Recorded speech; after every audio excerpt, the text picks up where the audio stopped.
Hello everyone. तो कैसे हैं आप सब। तो आज हम अपने चैनल जिसका नाम है एनसीईआरटी का ज्ञान उसमें क्लास 10th की वीडियोस को अपलोड करना शुरू कर रहे हैं। और जो चैप्टर है जिससे हम शुरुआत कर रहे हैं वो है चैप्टर 8 जिसका नाम है हाउ डू ऑर्गेनिज रिप्रोड्यूस। ये जो चैप्टर है ये टर्म 2 के सिलेबस में भी है, इसलिए यहाँ से इसको शुरू करना एक सही डिसीजन रहेगा मेरे हिसाब से। ठीक है, तो अगर यार आप 12th क्लास में हैं, क्योंकि जनरली यहाँ पे क्या है जो मेरे चैनल में सब्सक्राइबर्स हैं वो 12th क्लास में हैं, तो अगर आपके कोई छोटे भाई हैं या बहन हैं या कोई भी आप जानते हैं जो क्लास 10th में है, तो प्लीज़ उसको ये वीडियो शेयर कर दीजिए, क्योंकि अब हम यहाँ पे क्लास 10th को भी शुरू करेंगे अपने चैनल पे। ठीक है, तो शुरू करते हैं चैप्टर 8 से, हाउ डू ऑर्गेनिज रिप्रोड्यूस। तो इसका मतलब क्या हुआ, ऑर्गेनिज रिप्रोड्यूस कैसे करते हैं। अब रिप्रोडक्शन का मतलब क्या होता है। रिप्रोडक्शन क्या होती है, एक प्रोसेस होती है of producing new individual of the same kind. जब कोई लिविंग ऑर्गेनिज्म अपने जैसे ही लिविंग ऑर्गेनिज्म को प्रोड्यूस करता है तो उसी को बोला जाता है रिप्रोडक्शन। अब आपको पता है रिप्रोडक्शन जनरली दो टाइप के होते हैं, एक होता है सेक्सुअल रिप्रोडक्शन और एक होता है एसेक्सुअल रिप्रोडक्शन। ठीक है, तो ये सारी चीजें हम इस चैप्टर में देखेंगे।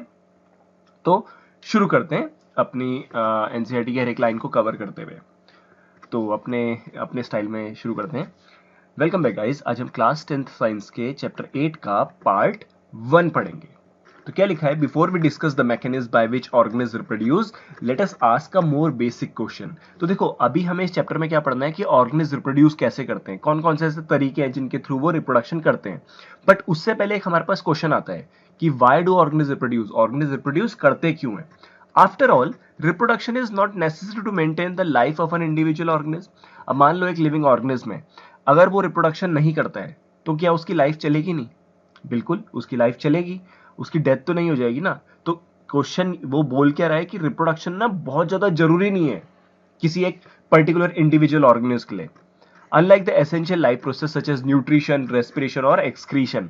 अब मान लो कोई लिविंग ऑर्गेनिज्म है, अगर वो न्यूट्रिशन नहीं करता मतलब वो खाना नहीं खाएगा तो उसकी डेथ हो जाएगी, रेस्पिरेशन नहीं करेगा तो डेथ हो जाएगी, एक्सक्रीशन नहीं करेगा तो डेथ हो जाएगी। बट लेकिन अगर वो रिप्रोडक्शन नहीं करता है तो उसकी डेथ नहीं होगी। तो इसका मतलब क्या है, रिप्रोडक्शन कोई जरूरी चीज यहाँ पे नहीं है एक पर्टिकुलर इंडिविजुअल के लिए।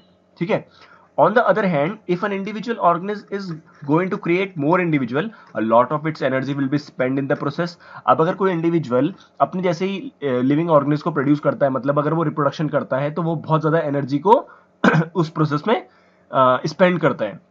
रिप्रोडक्शन में बहुत ज्यादा एनर्जी लगती है। ठीक है, तो so why should an individual organism waste energy on a process it does not need to stay live. तो कोई ऑर्गेनिज्म क्यों इतनी सारी एनर्जी को वेस्ट करेगा एक ऐसी प्रोसेस में जो उसके जिंदा रहने में कोई मतलब नहीं रखती है ना। जैसे हमने पढ़ा, अगर वो रिप्रोडक्शन नहीं करेगा तब भी वो जिंदा रहेगा, तो क्यों वो अपनी एनर्जी वेस्ट करता है। It would be interesting to discuss the possible answer in the classroom. तो ये वो कह रहा है कि इस क्वेश्चन का आप क्लासरूम में डिस्कस करो। तो आंसर इसका कुछ भी हो सकता है इस क्वेश्चन का, है ना। तो मतलब जो भी इसका आंसर होगा, it is obvious that we notice organism because they reproduce. अब सोचो 100 साल पहले भी बिल्लियां रही होंगी या डॉग्स रहे होंगे, और 100 साल बाद भी ये भी डॉग्स रहेंगे। क्यों, क्योंकि वो रिप्रोडक्शन करते हैं। तो रिप्रोडक्शन जो है वो बहुत ज्यादा जरूरी होता है। ठीक है, if there were to be only one non-reproducing member of a particular kind, it is doubtful that we would have noticed its existence. अब क्या बोला, मान लो जैसे एग्जांपल ले लेते हैं, ठीक है, इसको समझते हैं। मान लो कोई स्पीसीज है, अगर वो ना रिप्रोडक्शन करना बंद कर दे, जैसे टाइगर ले लेते हैं। टाइगर अगर रिप्रोडक्शन करना बंद कर देंगे तो क्या होगा, नए टाइगर आएंगे नहीं, तो क्या होगा, उनका जो एग्जिस्टेंस है वो डाउटफुल हो जाएगा, मतलब आगे वो हमें नहीं मिलेंगे। It is the large number of organisms belonging to a single species that bring them to our notice. तो क्या बोला, it is the large number of organisms belonging to the single species that bring them to our notice. अब आप सोचो कि एक particular species है, जैसे टाइगर की स्पीसीज है, ठीक है, तो आप अगर देख रहे हो बहुत सारे टाइगर आपको मिल रहे हैं एक जगह पे, तो क्यों मिल पा रहे हैं आपको एक जगह पे इतने सारे tiger, because of they reproduce, वो रिप्रोडक्शन कर रहे हैं, तो इसी वजह से वो अपनी पॉपुलेशन को बढ़ा पा रहे हैं और तभी हम उनको नोटिस कर पा रहे हैं कि यहाँ पे टाइगर प्रेजेंट हैं। ठीक है, how do we know that two different individual organism belonging to the same species. अब स्पीसीज देखो, जैसे हम लोग हैं, हम क्या है, होमोसेपियंस हैं। ठीक है, तो ह्यूमन की तो एक ही स्पीसीज होती है। ठीक है, तो हम क्या हो गए, होमोसेपियंस हो गए। इसी तरीके से क्या होता है, टाइगर है जैसे, तो सारे टाइगर क्या होगा, एक स्पीसीज को रिप्रेजेंट करेंगे। जैसे टाइगर की जो साइंटिफिक नेम होता है वो क्या होता है, पैंथेरा टिग्रिस। ठीक है, तो टिग्रिस क्या हो गई, एक स्पीसीज हो जाती है जिसके अंदर सारे टाइगर आ जाते हैं। ये सब आप वैसे क्लास 11th में पढ़ोगे। तो हमें कैसे पता चलेगा कि ये इंडिविजुअल, ये इतने सारे इंडिविजुअल हैं, ये सेम स्पीसीज को बिलोंग करते हैं? कैसे पता चलेगा? Usually we say this because they look similar to each other. ये सारे एक दूसरे से मिलते हैं, इसलिए ये सेम स्पीसीज के अंदर आते हैं। Thus reproducing organisms create new individuals that look very much like themselves। तो जब भी कोई रिप्रोडक्शन करता है तो वो क्या करता है, न्यू इंडिविजुअल्स को क्रिएट करता है जो कि उसी की तरह दिखते हैं। ठीक है, तो ये पैराग्राफ हमने खत्म किया। अगर कोई क्वेश्चन है इसमें तो आप प्लीज कमेंट कर सकते हैं। अब हम आते हैं इसके 8.1 पे। ठीक है, तो क्या लिखा है, do organism create exact copy of themselves. क्या जो ऑर्गेनिज्म होते हैं जब वो रिप्रोडक्शन करते हैं तो क्या वो अपने जैसे ही एग्जैक्ट इंडिविजुअल्स को प्रोड्यूस करते हैं? ये क्वेश्चन उठता है। जैसे इसको मैं आपको सोचने के लिए एक क्वेश्चन देता हूं कि जैसे ह्यूमंस हैं, तो ह्यूमंस में जैसे कि अब ह्यूमंस में तो सेक्सुअल रिप्रोडक्शन होता है, तो मेल और फीमेल इसमें इन्वॉल्व होंगे। जैसे मान लो मेल है, ये फीमेल है। ठीक है, इनमें रिप्रोडक्शन मतलब यहाँ पे प्रोसेस हुई रिप्रोडक्शन की, और यहाँ पे ना एक ये बेबी बन गया। तो क्या ये जो बेबी बनेगा ना, ये एग्जैक्टली अपने मम्मी या एग्जैक्टली अपने पापा की तरह दिखता है? एग्जैक्ट तो नहीं दिखता है ना। यहाँ पे क्या आ जाती है, वेरिएशंस आ जाती है, मतलब थोड़ा बहुत चेंज आ जाता है। ठीक है, तो वही क्वेश्चन वो पूछ रहा है कि जब ऑर्गेनिज्म रिप्रोड्यूस करते हैं तो क्या वो एग्जैक्ट कॉपी बनाते हैं अपनी, मतलब जो बच्चे बनेंगे क्या एग्जैक्टली सिमिलर होंगे? ये क्वेश्चन है। ठीक है, आगे देखते हैं। Do organisms create exact copy of themselves? Organisms look similar because their body design are similar।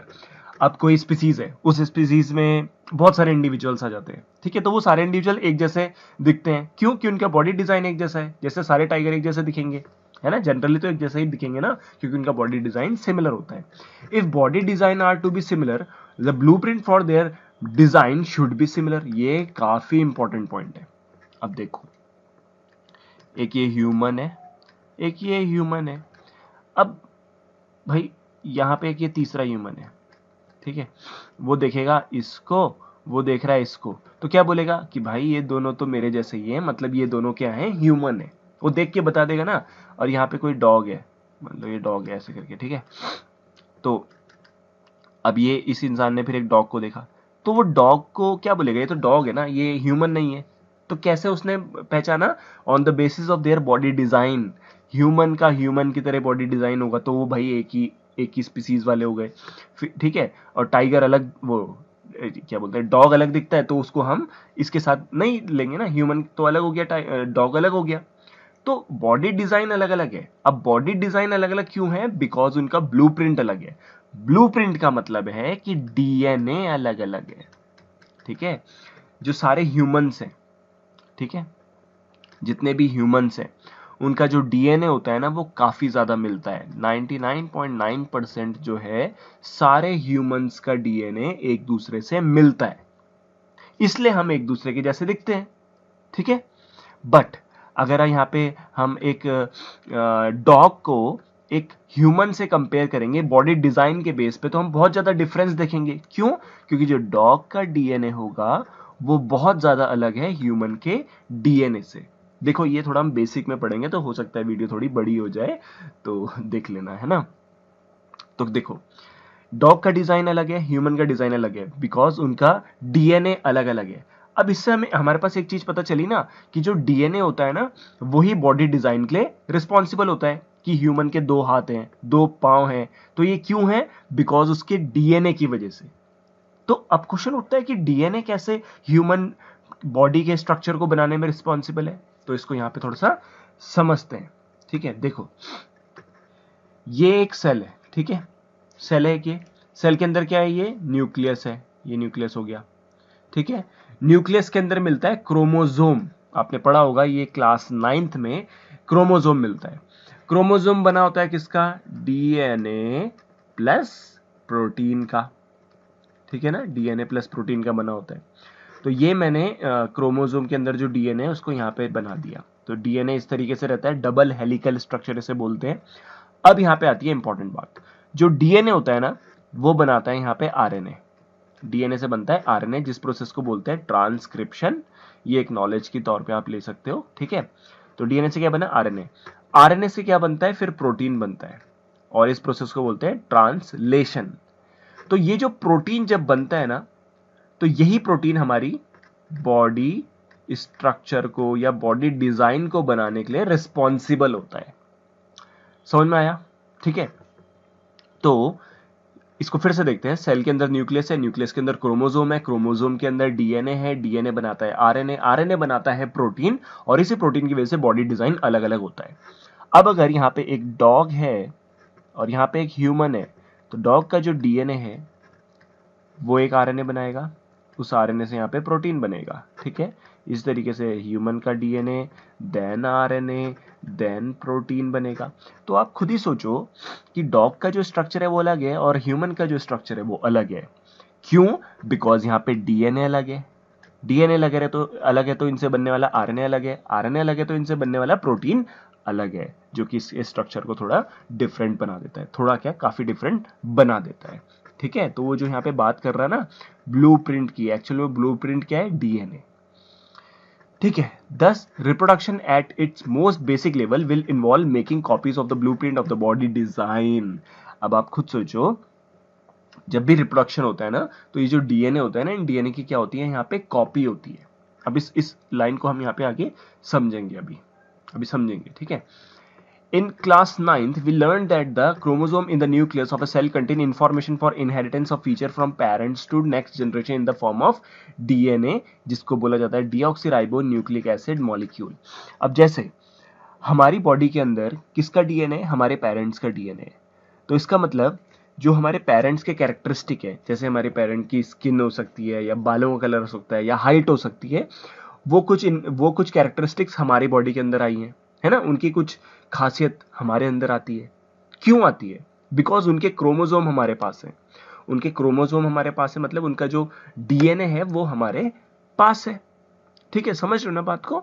इसी तरीके से क्या होता है, इंफॉर्मेशन जो है पेरेंट से उसके बच्चे में जाती है थ्रू डीएनए।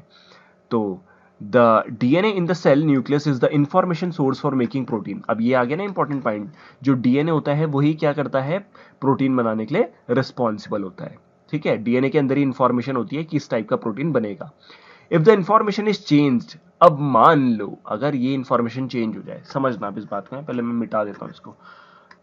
अब क्या बोला उसने कि डीएनए की इंफॉर्मेशन जो है वो चेंज हो गया, मतलब डीएनए के अंदर चेंज आ गया, तो क्या होगा, डीएनए के अंदर चेंज आएगा तो आरएनए के अंदर चेंज आएगा, आरएनए के अंदर चेंज आएगा तो उससे बनने वाला जो प्रोटीन है उसके अंदर भी चेंज आ जाएगा, और जब प्रोटीन के अंदर चेंज आ जाएगा तो उसकी वजह से क्या होगा, जो बॉडी डिजाइन है वो भी चेंज हो जाएगा। जैसे इसमें अगर आप एक एग्जांपल लेते हैं तो वो एग्जांपल है कैंसर का। कैंसर के केस में क्या होता है, जो डीएनए है ना उसमें चेंज आ जाता है, जिससे आरएनए में चेंज आ जाता है, जिससे प्रोटीन में चेंज आ जाता है, और प्रोटीन में चेंज आने की वजह से बॉडी के अंदर क्या बनने लगते हैं, ट्यूमर्स, ठीक है। कैंसर में क्या बनते हैं, ट्यूमर बनते हैं, गांठें बन जाती है गोल गोल सी। तो उसमें क्या हो रहा है, बॉडी डिजाइन चेंज हो रहा है। बॉडी डिजाइन चेंज क्यों हो रहा है, क्योंकि डीएनए के अंदर चेंज आ गया, ठीक है। तो if the information change, different protein will be made, यहाँ पे अलग अलग टाइप के प्रोटीन बनने लगेंगे अगर इसमें चेंज आ जाएगा तो, ठीक है। तो different protein will eventually lead to altered body design, और बॉडी डिजाइन भी चेंज हो जाएगा। तो यहाँ पे हम क्या समझे इस पूरी बात से, हम ये समझे कि जो बॉडी डिजाइन होता है वो डिपेंड करता है डीएनए पे, और अगर डीएनए चेंज हुआ तो बॉडी डिजाइन भी चेंज हो जाता है।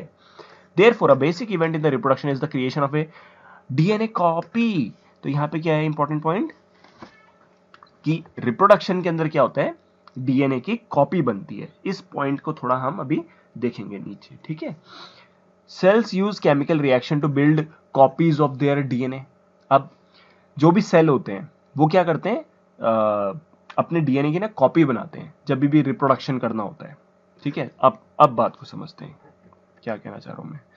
देखो यहाँ पे है, ये है, जैसे कि एक सेल है, ठीक है।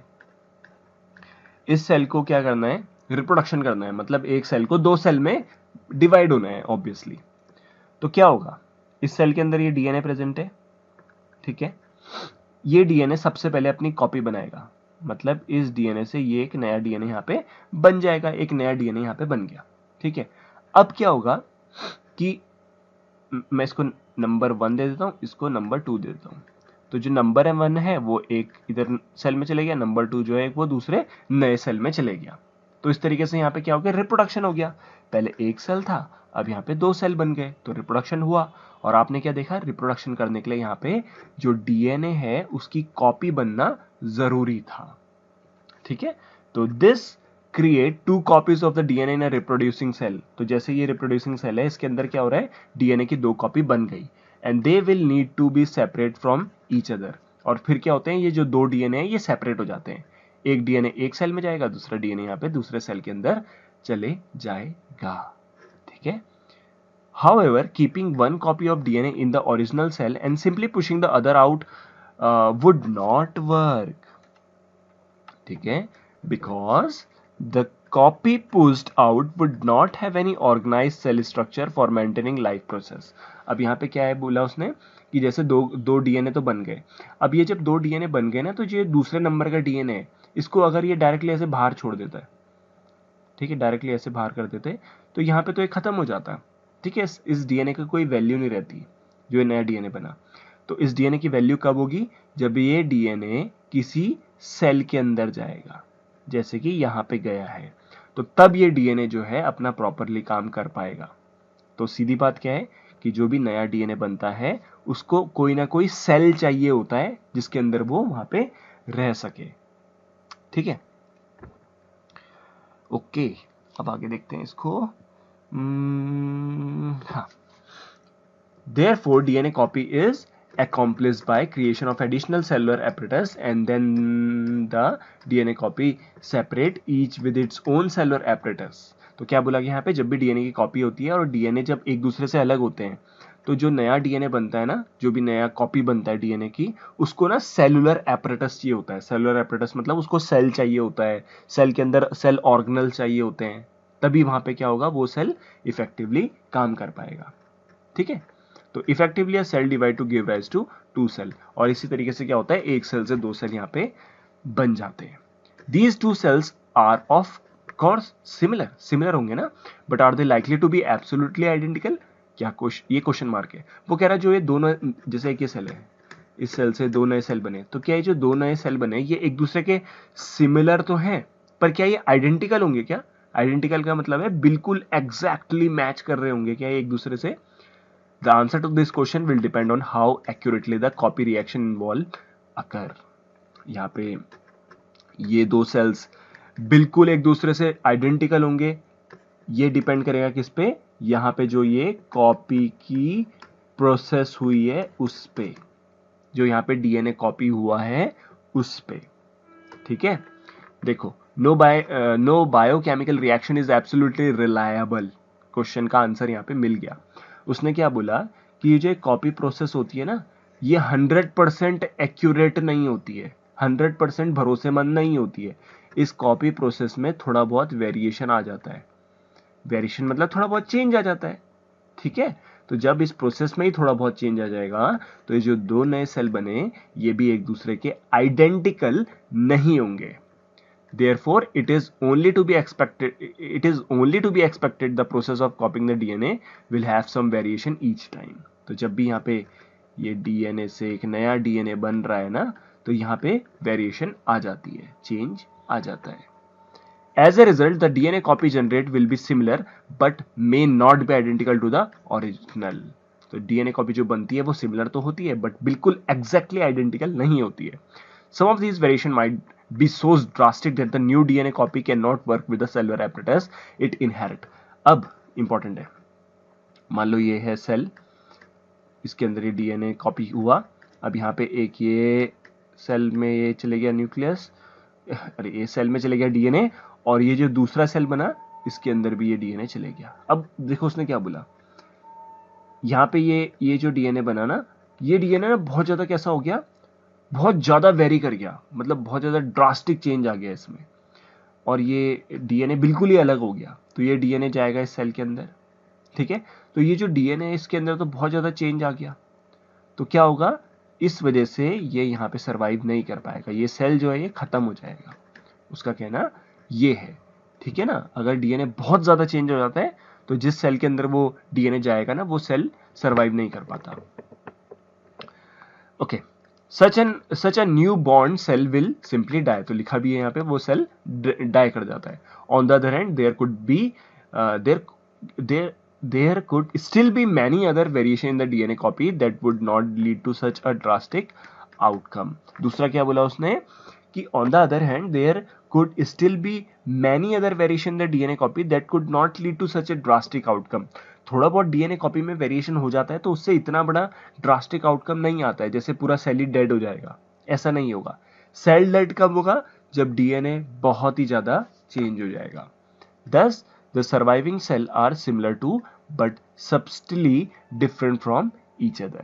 तो जो सर्वाइविंग सेल होंगे ना, सर्वाइविंग सेल बोले तो एक सेल से दो ये सेल बनेंगे दो, ये दो सेल ना सिमिलर तो होंगे बट आइडेंटिकल नहीं होंगे, ये ध्यान रखना.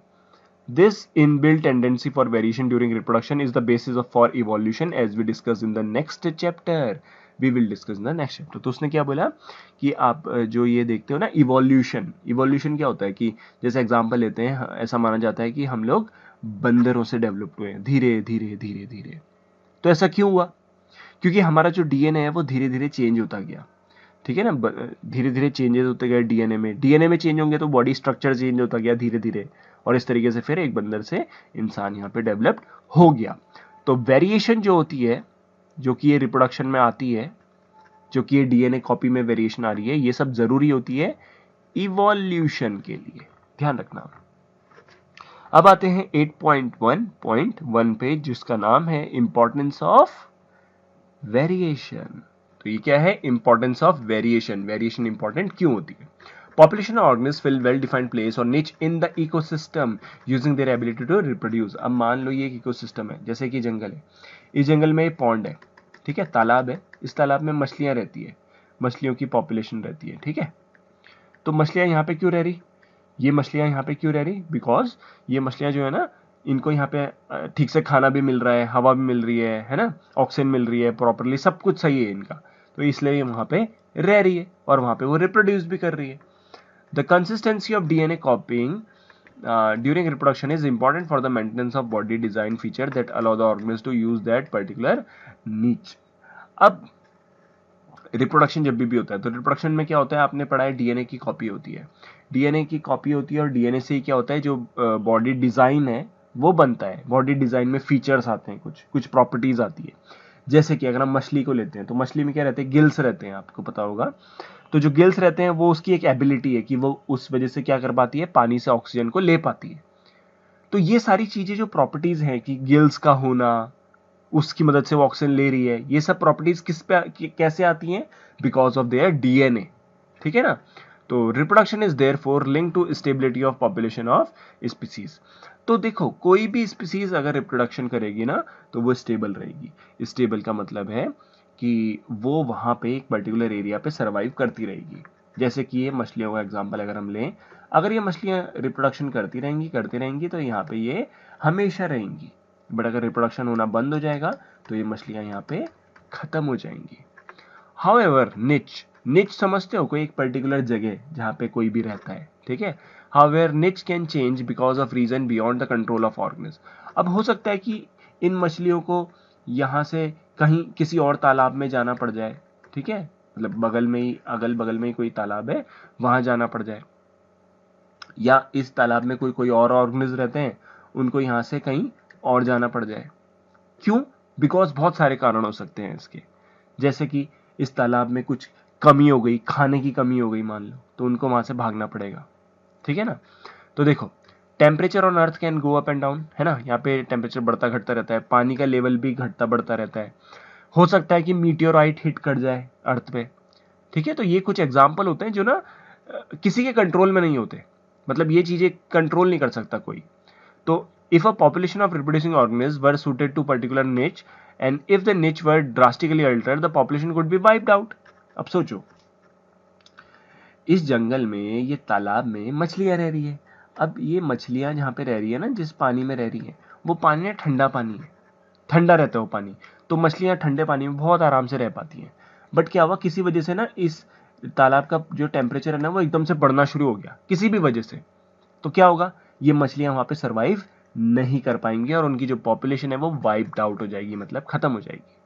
However, if some variation were to be present in a few individual in this population, there would be some chance for them to survive. अब देखो, मान लो यहाँ पे 10 मछलियां थी. 10 मछलियां में से 8 मछलियां जो थी ना, वो हाई टेम्परेचर को नहीं झेल पाई और खत्म हो गई. बट 8 में से 2 जो मछलियां थी ना, वो उन्होंने हाई टेम्परेचर को झेल लिया. मतलब 2 मछलियों में ऐसी कुछ शक्ति या ऐसी कुछ एबिलिटी थी जिसकी वजह से उन्होंने हाई टेम्परेचर को झेल लिया और वो वहां पे सरवाइव कर गई. तो क्या होगा, पहले 10 की पॉपुलेशन थी, 10 में से 8 खत्म हो जाएंगी, 2 तो बचेगी और ये जो 2 बचेंगी यही रिप्रोडक्शन करने के बाद फिर से पॉपुलेशन को ग्रो कर देंगी. ठीक है, तो अब आप समझ रहे हो बात को कि ये जो 2 मछलियां हैं इनके अंदर ऐसी क्या एबिलिटी आ गई कि इन्होंने टेम्परेचर को झेल लिया. इनके अंदर एबिलिटी ऐसी क्यों आई, बिकॉज ऑफ डीएनए वेरिएशन. हो सकता है कि ये जो 2 मछलियां हैं इनके डीएनए के अंदर कुछ ऐसा चेंज हो गया जो कि इन 8 में नहीं था और इस डीएनए वेरिएशन की वजह से ही इन 2 मछलियों में कुछ नई चीजें डेवलप हो गई.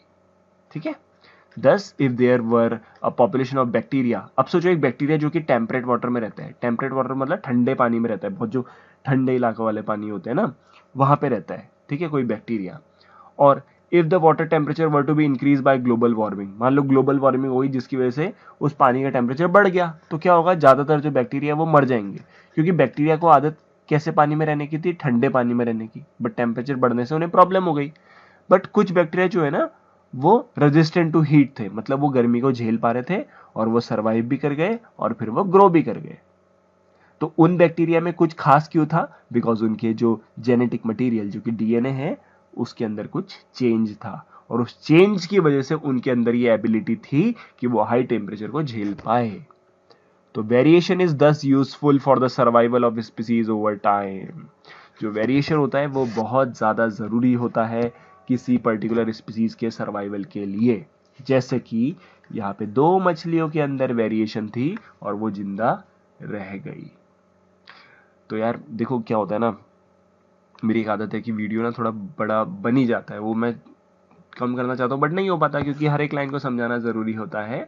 और बिलीव मी, अगर आप एनसीईआरटी की हर एक लाइन को पढ़ रहे हैं तो यार आप हर चीज को समझते हुए चलेंगे और आपका जो एग्जाम है वो काफी अच्छा जाएगा. और एनसीईआरटी से जो भी नॉलेज है वो आपको यहाँ पे मिलेगी, मतलब एनसीईआरटी का ज्ञान यहाँ पे आपको मिलेगा. तो कैसा लगा ये वीडियो, इस वीडियो में यहीं तक रहने देते हैं. तो अगर आपको ये वीडियो अच्छा लगा तो प्लीज़ इसको लाइक करिए, शेयर करिए एंड सब्सक्राइब करिए चैनल को जिसका नाम है एनसीईआरटी का ज्ञान, जिसमें हम एनसीईआरटी की हर एक लाइन को कवर करते हैं. ठीक है, तो thank you so much for watching. Bye bye.